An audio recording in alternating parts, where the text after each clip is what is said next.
കോൺഗ്രസിന്റെ അത്യുജ്വല തിരിച്ചുവരവാണ് കാണുന്നത്. ബീഹാർ തിരഞ്ഞെടുപ്പിലേറ്റ കനത്ത തിരിച്ചടിക്ക് ശേഷം കോൺഗ്രസ് രാജ്യത്ത് തിരിച്ചു വരുന്നതിന്റെ സൂചനകൾ അവിടെയായിട്ട് കണ്ടുവരികയാണ്. ബീഹാർ ഫലം വന്നതിന് പിന്നാലെ രാജസ്ഥാനിലും തെലങ്കാനയിലും നടന്ന ഉപതെരഞ്ഞെടുപ്പുകളിൽ മിന്നും വിജയം കൊയ്തുകൊണ്ട് കോൺഗ്രസ് കുതിച്ചുപായുന്നു.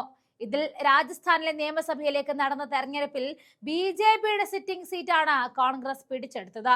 തെലങ്കാനയിൽ BRS കാലങ്ങളായിട്ട് വിജയിച്ചു വന്നിരുന്ന സീറ്റും കോൺഗ്രസ് പിടിച്ചെടുത്തിട്ടുണ്ട്. വലിയ തെരഞ്ഞെടുപ്പിൽ കോൺഗ്രസ് തോൽക്കുന്നത് പതിവാണെങ്കിലും ഉപതെരഞ്ഞെടുപ്പുകളിൽ കോൺഗ്രസ് ജയിക്കുന്നത് ഇനിയും ഈ രാജ്യത്ത് കോൺഗ്രസിന് സാധ്യതകൾ ഏറെയാണ് എന്ന സന്ദേശം നൽകുകയാണ്. ലോക്സഭാ തെരഞ്ഞെടുപ്പിന് ശേഷം നടന്ന തെരഞ്ഞെടുപ്പുകളിൽ വിവിധ സംസ്ഥാനങ്ങളിൽ കോൺഗ്രസ് തകർന്നടിഞ്ഞത് നമ്മൾ കണ്ടു. ഡൽഹിയിലും ഹരിയാനയിലും മഹാരാഷ്ട്രയിലും ഇപ്പോൾ ബീഹാറിലും കോൺഗ്രസ് വലിയ തോൽവി ഏറ്റുവാങ്ങി. എന്നിട്ടും പ്രതീക്ഷയുടെ ഒരു വെളിച്ചം പോലെ പല സംസ്ഥാനങ്ങളിലും നടന്ന ഉപതെരഞ്ഞെടുപ്പുകളിലും ലോക്കൽ ബോഡി തെരഞ്ഞെടുപ്പുകളിലും കോൺഗ്രസ് വിജയിച്ചു കയറുന്നുണ്ട്. നേരത്തെ 400-നപ്പുറം സീറ്റുകൾ ഒറ്റയ്ക്ക് നേടുമെന്ന് പ്രഖ്യാപിച്ച് പോരാട്ടത്തിന് ഇറങ്ങുമെന്ന് പറഞ്ഞ BJP വെറും 230-ൽ പകരം സീറ്റുകളിലേക്ക് ഒതുക്കാൻ മുന്നിൽ നിന്നതും കോൺഗ്രസ് തന്നെ. ഇതിനു പിന്നാലെ നടന്ന തെരഞ്ഞെടുപ്പുകളിൽ തോറ്റെങ്കിലും നേരത്തെ പറഞ്ഞ പോലെ പ്രതീക്ഷയുടെ വെളിച്ചം വീശാൻ കോൺഗ്രസ് പാർട്ടിക്ക് സാധിക്കുന്നത് നേട്ടം തന്നെയാണ്. ഏറ്റവും ഒടുവിലായിട്ട് നിയമസഭാ തെരഞ്ഞെടുപ്പിൽ ഡൽഹിയിൽ വീണ കോൺഗ്രസ് ഇതേ മണ്ണിൽ ഉയർത്തെഴുന്നേറ്റിരിക്കുകയാണ്. ഡൽഹിയിൽ തിരിച്ചു വന്നു എന്ന് പറഞ്ഞാൽ പ്രധാനമന്ത്രി മോദിയുടെ മൂക്കിന് താഴെ കോൺഗ്രസ് വിജയകിരീടം ചൂടിയിരിക്കുകയാണ്.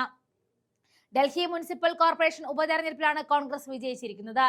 ഏറ്റവും കൂടുതൽ സീറ്റുകൾ നേടി BJP ആധിപത്യം നിലനിർത്തിയെന്നത് വസ്തുതയാണ്. എന്നാൽ ഇവിടെ BJPയുടെ സിറ്റിംഗ് സീറ്റുകളിലാണ് കോൺഗ്രസ് അടക്കമുള്ള പാർട്ടികൾ വിജയിച്ചു കയറിയത്.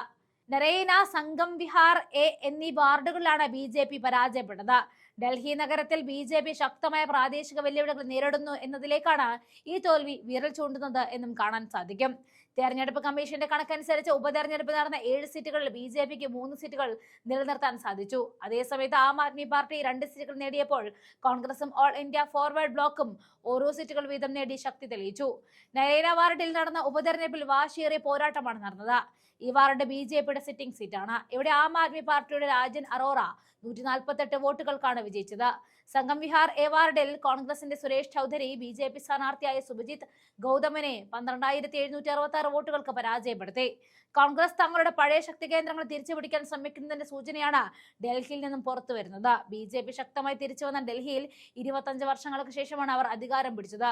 ഇത് BJPക്ക് രാജ്യത്ത് ആകെ ശക്തി സമ്മാനിച്ച ഘടകമായിരുന്നു. 1990കളുടെ അവസാനത്തിൽ മുൻ കേന്ദ്രമന്ത്രി സുഷമ സ്വരാജ് ആയിരുന്ന ഡൽഹിയിലെ അവസാന BJP മുഖ്യമന്ത്രി. പിന്നീട് 25 വർഷം കാത്തിരുന്നിട്ടാണ് അടുത്തിടെ നടന്ന തെരഞ്ഞെടുപ്പിൽ BJP ഡൽഹി പിടിച്ചെടുത്തത്.